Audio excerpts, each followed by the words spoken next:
Every school has its legends. Some are harmless, stories of old principals, hidden tunnels, or secret messages carved into desks. But some stories, they were never meant to be told. They weren't written down in history books. They weren't whispered in the halls. They were erased.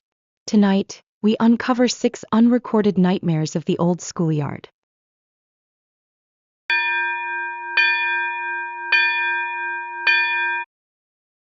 A quiet classroom, students sitting stiffly at their desks. The substitute teacher stands at the front of the room, her back to the class as she writes on the board. Mrs. Wilkes was the strictest teacher anyone had ever known. One day she simply vanished. No farewell, no explanation. The school said she had retired. But the next week she came back. She stood at the front of the class, her back always turned. She never blinked. She never smiled. And no matter what question students asked, she would only say one thing. Turn to page 17. One student, Mia, finally got the courage to ask, "Where did you go, Mrs. Wilkes?" The teacher froze. Slowly she turned around. Her face was wrong. Her mouth stretched too wide. Her eyes were empty sockets. She leaned in close and whispered, "I never left." The lights flickered, and when they came back on, the desk where Mia sat was empty. The next day there was a new substitute, and no one remembered Mia. Her name was erased from the class list, as if she had never been there. A lonely school hallway at night. A janitor mops the floor, humming to himself. A door creaks open behind him. Eastwood High had a strange rule. The janitor was only allowed to clean certain classrooms. One hallway, the West Wing, was permanently locked. Mr. Donahue, the night janitor, had worked there for years. He followed the rules. Until one night, he heard footsteps inside the West Wing. He knew it was impossible. The doors were chained shut. But the footsteps continued. Slow, deliberate. He gripped his mop and turned the handle. The door swung open on its own. Every desk was filled with students. They sat motionless, their heads down, their faces covered in black ink dripping onto their desks. A teacher stood at the chalkboard writing the same sentence over and over. "We never left. We never left. We never left." Mr. Donahue ran. The next morning the West Wing door was chained shut again. And his mop was found inside the locked hallway. But no one ever saw Mr. Donahue again. At Brookview Middle School, locker 329 was never assigned to a student. No one knew why. One day a boy named Danny was dared to open it. He hesitated, but curiosity won. The locker creaked open. Inside was a single object. A yearbook. He flipped through the pages. First it was normal. Smiling faces, club photos, sports teams. Then he turned to the last page and saw his own picture. But it wasn't a photo from that year.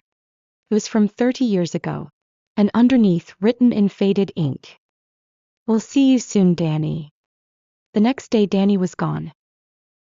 A new student came to school, sat in Danny's seat, wore Danny's backpack. But no one recognized him. And locker 329? It was locked again. A tall, eerie school bell tower silhouetted against a gray sky. At times, even though no one is there. At Ridgemont Academy, the old school bell was only supposed to ring for special occasions.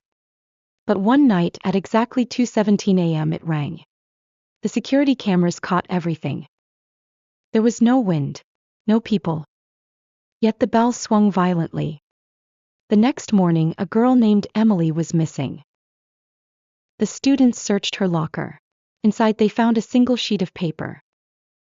On it was written, "The bell chooses who stays. The rest of us must go." Emily was never seen again. But every year on the same date at exactly 2:17 a.m. the bell rings. And someone else disappears. An empty playground at sunset. The merry-go-round turns on its own. The old Briarwood Elementary playground was shut down years ago. Too many kids had gone missing. They said the playground was hungry.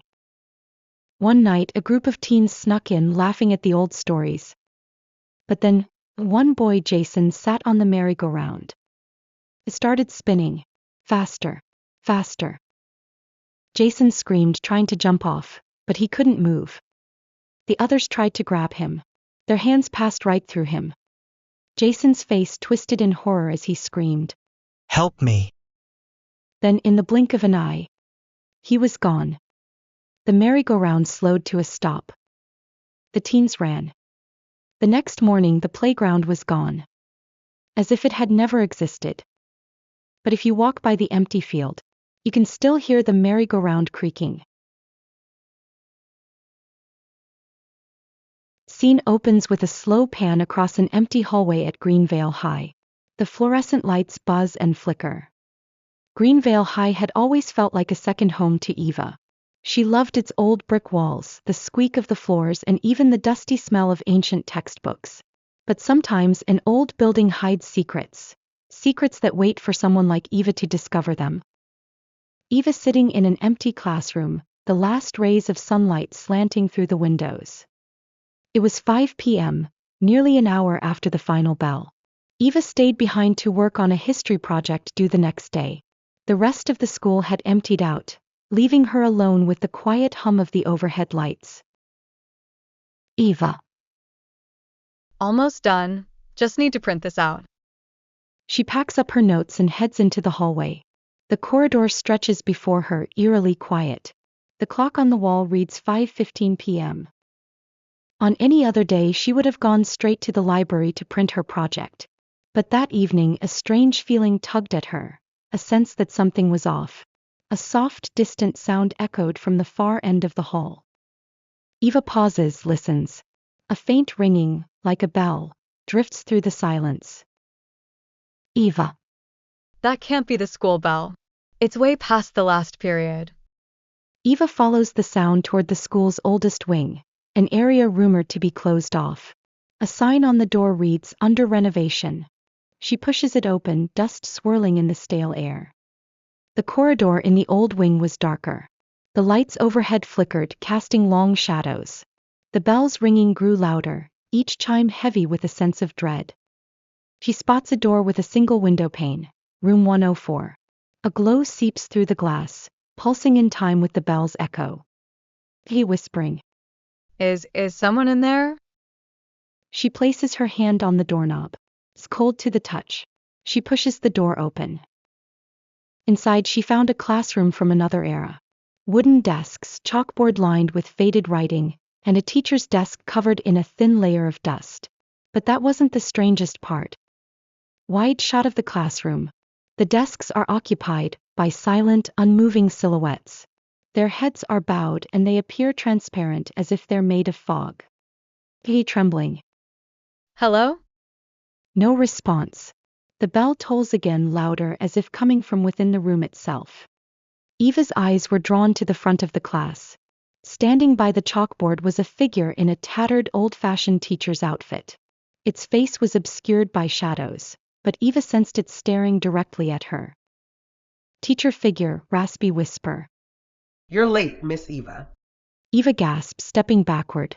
The silhouettes in the desks slowly lift their heads, empty eye sockets fixed on her. Her heart pounded. How did this figure know her name? She turned to flee, but the door slammed shut. Teacher figure, voice echoing. "Take a seat. Class is not dismissed." The lights flicker violently. The silhouettes begin to rise, their forms flickering between solid and transparent. Eva. I have to go. He yanks on the door. It's locked. The teacher figure glides closer, the bell's toll pounding like a heartbeat. Desperate, Eva noticed a small window on the far side of the room. She sprinted for it, pushing desks aside. The silhouettes lunged, reaching out with cold, intangible hands.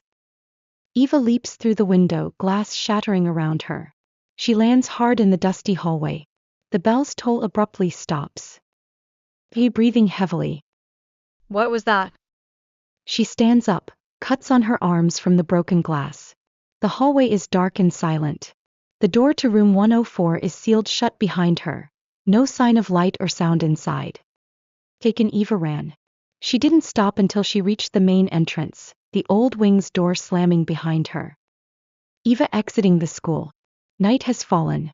She looks back at the dark windows, fear etched into her face. Eva never spoke of that night to anyone. But rumors spread. Some said she encountered the spirits of students and teachers trapped in a forgotten time, forced to repeat the final class over and over. Greenvale High stands silent each evening, its corridors growing darker with every hour. But if you ever wander alone after sunset, you might hear it too. The last class before dark. Some lessons are learned the hard way. At Greenvale High, the hardest lesson of all might be knowing when to leave. Hit that subscribe button, smash the like and ring the notification bell. Because when night falls, the stories never truly end.